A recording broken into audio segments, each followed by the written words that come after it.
about this book, Self-Discovery, Unraveling the Ultimate Truth About Human Existence by Pravrajika Divayanandaprana Ji. I hope you have heard her lectures before also. And this book is also based on her lectures. It says here, the book is a compilation of talks delivered by Pravrajika Divayanandaprana for the course VEV 731, Discovery and Management of Self, conducted in 2019. Where? At IIT Delhi. And that is for their value education in engineering. So, it's not only a self-help book, it is going to help you develop your own self, mind, everything once again. So let's see and start with the foreword of this book. In the whole of creation, man is unique. Using his senses, sense organs, mind and intellect, he studies and analyzes the external nature, the world experienced by him. However immense may be his knowledge of this external world, he is not satisfied. He wants to explore the inner nature, his own self. That leads to the question, who am I? Swami Vivekananda ji says, the aim of human life is to manifest the divinity within using any one or more of the four yogas: Karma Yoga, Bhakti Yoga, Jnana Yoga, and Raja Yoga. He would assert to youngsters, stand as a rock. You are indestructible. You are the self of the universe. See, you are the self of the universe. And to understand this and be able to literally know about it, a step-by-step formula is given in this book. And this costs you only 380 rupees. So we will also go through what people like Dr. Kiran Bedi has to say about this. She says, the compass of life and the true north, what is it? Is the hidden self. We keep postponing paying attention to that. We do not pay attention to that till we suffer and start asking why. If we learn to focus on our inner being alongside our external degrees, we shall emerge happier and healthier in our lives. Through courses like these, the youth can avail of the nutrition not available otherwise, which empowers them to squarely face all moral and ethical challenges that may emerge in their personal or professional life. So, if you really want to go ahead with your professional life and everything, then this is what you need to learn so that you don't go ahead and have some more obstacles in your life. How would you overcome them? With the help of something like this. Now, in the preface, we'll just read a paragraph of it and see.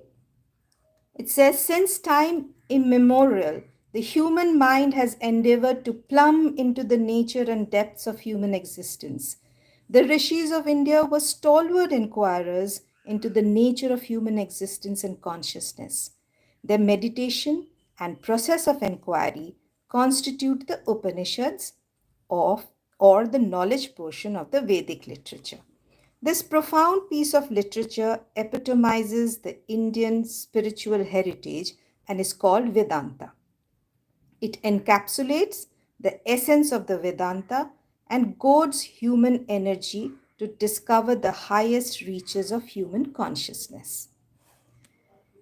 And the unit of consciousness in Vedanta is the core of human existence. What is it? Is the Atman, the self. And what is its nature? Sat, which means existence, Chit, which means consciousness, and Anand, which means bliss. It can be realized through a process of self-inquiry. So, do we want self-inquiry? Is the question. So let us inquire into ourselves and try to understand this. What does Divayanandaprana Ji have to say? So we look at the index. It says, who am I? On this, everything is given to you. Practical application of self-knowledge, Indian philosophical systems. Then she talks about the human personality. Further, she's talking about mind and perception. Then, self-discovery techniques. We can read the Upanishads, we can read all these texts which have been written, but we won't be able to understand what is the exact technique given. Here she is very categorically giving you the techniques. Then self-management. We go to so many places, do so many courses for these kind of self-management. We buy self-help books. But this gives you an insight into the Vedantic philosophy of self-management through Vedanta. How will you be able to manage yourself? Then techniques of mind management. Self-management, then mind management.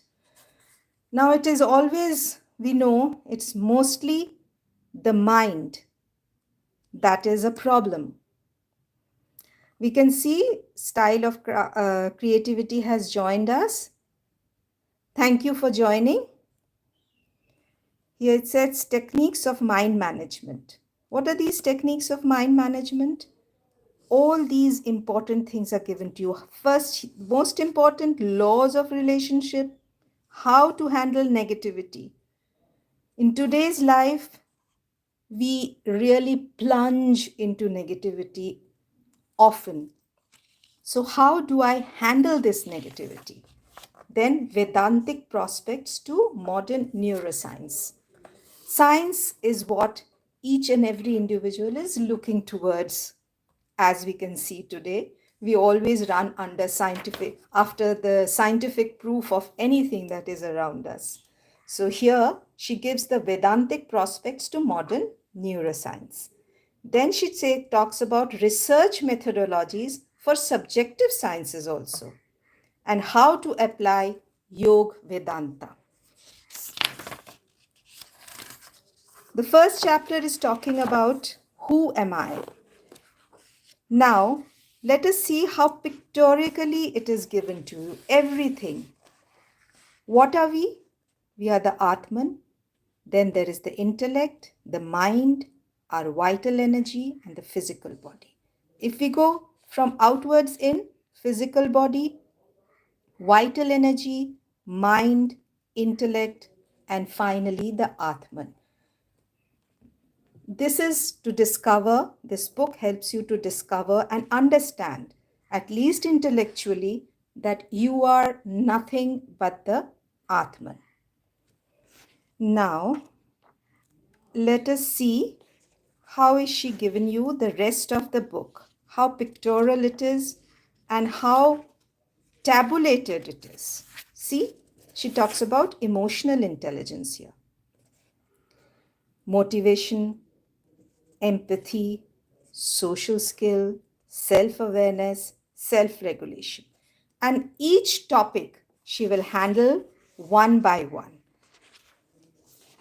Your emotions, and further we go, the further we understand.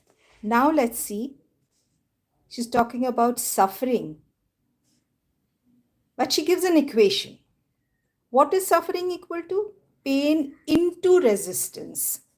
What an important aspect. Pain into resistance implies that more I resist the suffering, it will give us more and more pain. She has explained that very categorically. And how would you counter these negative emotions? Methods of self-control. So even the methods are given to you. Now, we will go further. Meanwhile, I can tell you that there are a few lectures of Divayanandaprana Ji in this channel also with Devakshar. So can you check out in the English lecture playlist? You can just check it out. Now, look at this diagram. It talks about obstacles to happiness, and it gives you all of it. What are the obstacles that you have to happiness? Alienation of the mind from its source, the self, emotional insecurities, mind conditioned into negativity, and so many jealousy, inferiority, social comparisons. So, see, there are so many aspects, and one by one, she's explaining them to you. And I think this is a very good book to buy. It doesn't cost much at all. It will cost you only $380, as I had told you before. And as far as I know, this is also available on Amazon. Now here she's telling you about giving you an equation. Negative emotions plus defensive attitude equal to wrong value. And wrong value system plus conflicting thoughts equal to complexes. So we develop these complexes as a result of all this. Just looking at the table helps you to understand so much. Further down, we see why is split time decisions difficult. So this is a split time decision in this figure. You can see that. There's a cupcake and there's an apple that the boy wants, right? Now, here, what will he choose? In a split moment, we all know it is the cupcake. So let's just read out this part.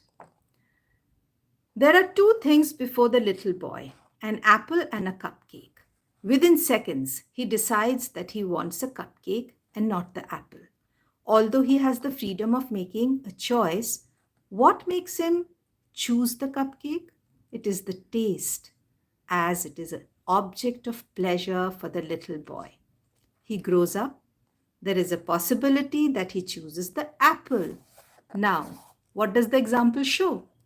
The example shows that decision making rests on inner discrimination, which is the discretion of choosing between what is merely pleasant versus what is good. We find ourselves at this threshold each time we make any decision. Our cultural values suggest that there are two different choices. That which is pleasurable may not necessarily be beneficial or good in the long run. Pleasure provides short-term satisfaction. Good gives long-term fulfillment. Thus, the two differences. Every choice before us is invariably a choice between Shreyas, that which gives long-term fulfillment, is good in the long run, hence preferable, and Prayas, that which provides short-term satisfaction, ensnares the senses, and attracts us with the prospect of being pleasurable. The later, being temporary and transient, may not give any fulfillment. So do we really want fulfillment? Reading these books help us to understand what exactly is this kind of happiness. What is exactly happiness? Short-term pleasures or long-term? So we will go further and see what else she has given us. The Vedantic prospect. Let us look at this table. This is 10 characteristics of the human brain. Tabulated, deliberations, intuition, metacognition, social cognition, mirroring and emotional contagion, memory satiation, rewards, mindfulness, self-awareness, so many of them. So let us one by one see Whether she has given all of them? Has she discussed them all? Oh, yes. Metacognition, social cognition, mirroring and emotional contagion, every one of it she has discussed in this book. So, what are the other pictorial things that she has been able to put here? We will check them out also and see. She talks about the brain here, and which is a very important aspect. Right? See the pictorial format, the tables here.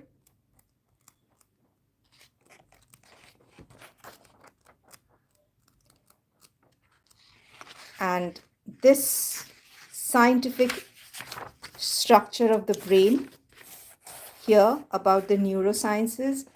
She's told us how all this is affecting our life and what is happening here as each cell goes on, as it works.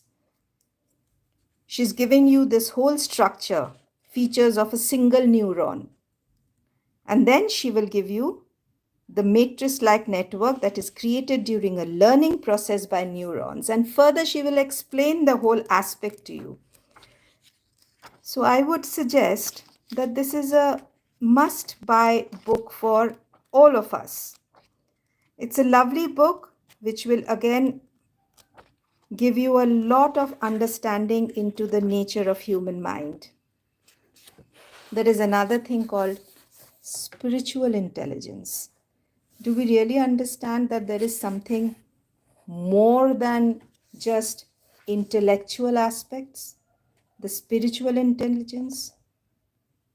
What is the purpose? Self-discipline, all this put together, giving, excellence, detachment, love, these are called spiritual intelligence. Did we know? Unless we read something like this, we are not able to know about these kind of aspects. Now, I was telling you about the brain. I missed the page probably. Just a minute. I think. And meanwhile, if you are with us, do check out our other videos also, especially Divayanandaprana Ji's videos that we have put up.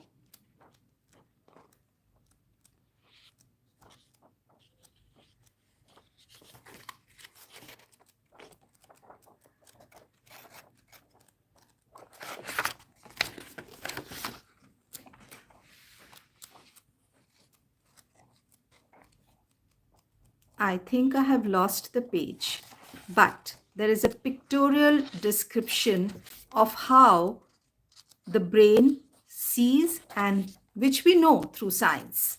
And later on, what consciousness does to it. How does consciousness help with that?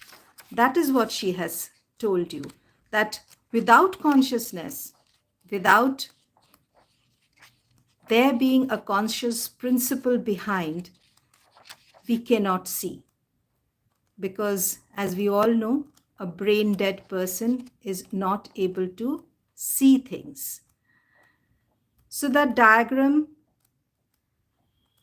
we are unable to locate right now.